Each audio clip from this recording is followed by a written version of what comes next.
I got a crazy little story for y'all today. This one's about this little booty warrior who was running around the hood. Undercover booty warrior. That's a better way to put it. He was running around, taking it from people, giving it to people. It's an all around mess.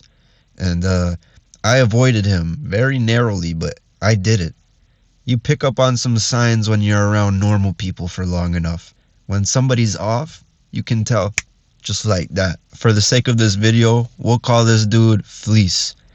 FLEECE just got out of jail. Fresh home, fresh meat, looking for new victims. Alright? He just got out of jail. I didn't know who this guy was. None of my homies that I chill with knew who this guy was. But he was friends with the older homies. So they brought him around for, I guess, a fresh home, just got home, first day out kind of party. So to paint the picture for y'all, this was a block party in a complex parking lot. All right, the area I grew up in is a bunch of complexes beside each other. And yeah, we were all posted up in this complex parking lot. We had the grills going. We had cars bumping music. Just people chilling because it was a summer day. So like a lot of people who didn't even know who he was, they were just still in the mix, posted up, smoking, drinking, just doing hood rat shit. And you guys know, like in the hood, there's a bunch of characters around. There's like the scammers, trappers, the hood rats who just sit around and do nothing all day.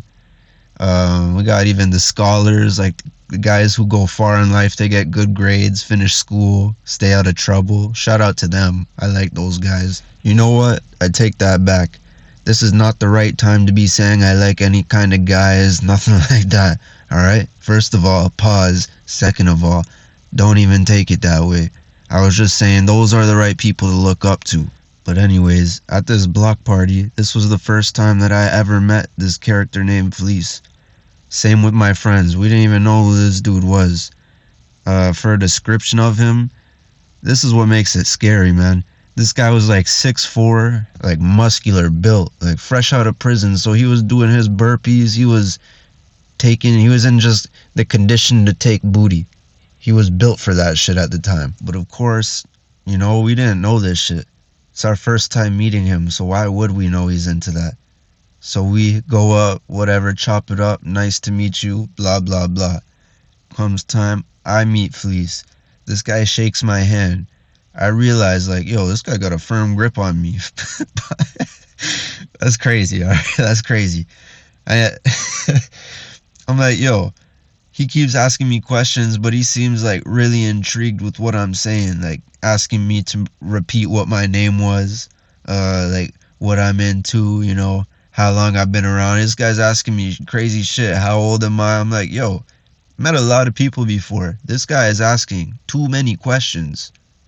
I just thought, he just got out of jail, so, no social interaction for him. He's just too busy screw facing and fighting. But all of this was like, it wasn't enough to raise any suspicion about this guy. But it was odd. This is the second red flag about him. He got on the aux, alright? I don't know who let this guy on the aux, but he was on that bitch. The song he played caught everybody's attention. Man, tell me how this guy turns on some Coi Leray. He come in big purr, make that pussy purr. I was like, yo, what the fuck? Who turned this shit on? Mind you, this is all a bunch of just men kicking up together. Who the fuck is playing this girly ass song? Everybody else starts asking the same thing. I see heads turning, loud mumbling, people laughing, like, what the fuck is going on? It's a loudspeaker playing, like it's bumping music. It's a party. Come to find out, yo, FLEECE put this shit on. Everybody's like, why the fuck would you play this? Why would you play this? What's going on here? Then again, a lot of people don't even know this dude, just like me, so we weren't really asking too many questions. He was around, so we just thought it was all good. We thought he was certified. But that was the second red flag. The third red flag about this dude, FLEECE. He liked to get super drunk, super faded, like taking drugs, all of this shit at once. But, that's normal to be getting drunk and shit fresh home. Problem is, He's like pushing alcohol on other people, telling that, yo, drink this. You're not gonna drink this? It's my first day out. Like, what's wrong with you? You don't want to celebrate with me? Getting all like pissed off about people not wanting to turn up with him. I'm like, yeah. After I preach that, I'm good. I'm keeping my distance. I don't even want to be around this guy. He's not even good company. Luckily for me, that was my very last encounter being around him, period. Alright, I seen enough. I don't need to be around this weird guy. Other people thought differently. I guess some people thought he was cool. Some people just see somebody fresh out of jail and think, damn, I want to be just like him. He has so much respect, which makes no sense to me. How backwards is that shit? People praise people for going to jail. I don't get it. Doesn't make sense, but hey, man, that's just what it is. Some people are like that. But moving forward with the story, basically, once I finish eating, I finish chilling with my homies, saying whatever, I leave, okay? There's nothing left for me here. I go home and continue on with my life. But that's not the case for everybody. A lot of people, like I said, they're drunk, they're partying. They don't want the night to end just yet. So they hang back, all right? They kick it at this one guy's house. We'll call him Johnson, all right? They chill at Johnson's house for the rest of the night. And this is where shit gets real rapey, real crazy. Look, you don't have to be a genius to know. If you keep drinking, you're going to get more and more fucked up, okay? So everybody there keeps drinking, getting fucked up. They start, getting too fucked up, getting rowdy, all right? Mind you, I wasn't there, so I don't know all the little nitty gritty, or should I say nitty ditty little details, because shit got a little diddly over there. I don't know the exact word. For lack of better words, we'll say rapey. Word on the street is, as the night progressed, FLEECE started getting very handsy with all the boys in there. He starts touching, like rubbing backs, maybe like trying to wrestle. They get rough, start wrestling, maybe like headlocks and nuggies. So, man, this is so weird to say because this is a crazy fucking story. This guy and two other guys in there. Oh, man. Start putting... I don't even want to let these words leave my mouth, but they start putting their mouths on places that they shouldn't be. Alright? They're eating, let's just say they're eating each other's Jolly Ranchers. That's so weird, man. They do that, and they blame it on the alcohol. But I've been drunk countless times in my life, and I've never done no weird fruity doody shit like that. But for FLEECE, he was not done, okay? That was just the appetizer for this weird guy. He still had his eye on somebody. He wasn't done. That was just foreplay for him. That was just some weird, creepy, fruity-ass foreplay. This guy had his eye on a young kid. Okay, maybe not a young kid. He was like 19 years old, but still.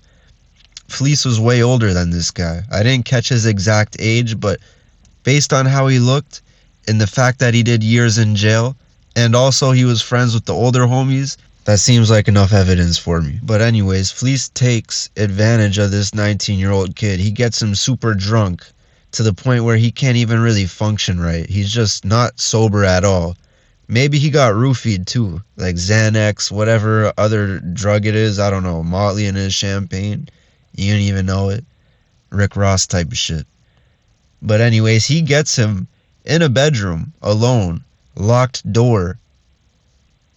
You guys can just paint the picture yourself, okay? He has his way with this kid.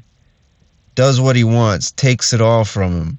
And there's nothing the other guy could do about it because he wasn't functioning right. It's kind of crazy how nobody really tried to stop that shit, but really looking at it now, it was a bunch of gay people in that house, obviously, if they were doing all that shit together.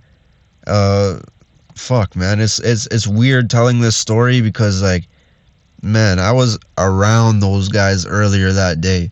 I shook FLEECE's hand, not knowing what the fuck this guy truly was. He's a monster. Crazy part is, the next day after everybody woke up, sobered up, word got around the street about what happened, nobody seen FLEECE ever again. At least, like, my friends never seen him in the area again. And that's not a coincidence. Everybody knows when you do something weird, you flee the scene. You get out of there. You don't want to be seen again. Just that alone is enough to tell me that he did something very weird that night. But in regards to Johnson and his two friends, those guys lost all respect that they had that night. I don't know what the fuck they were doing, what they were hiding, whatever happened before that, and who they were truly, but that all got exposed that night. But I bring you guys this story to say, watch who you surround yourself with. Because you could let somebody who you hardly know come around you, and he brings one of his friends, and his friend's a fucking booty warrior like FLEECE, or a serial killer like Dahmer. You never know. Also, watch who you get intoxicated with. I feel like that's a little more obvious, but some people need to be told that shit. You just gotta remember, you're not untouchable, man. Anything could happen, so just stay safe out here, please.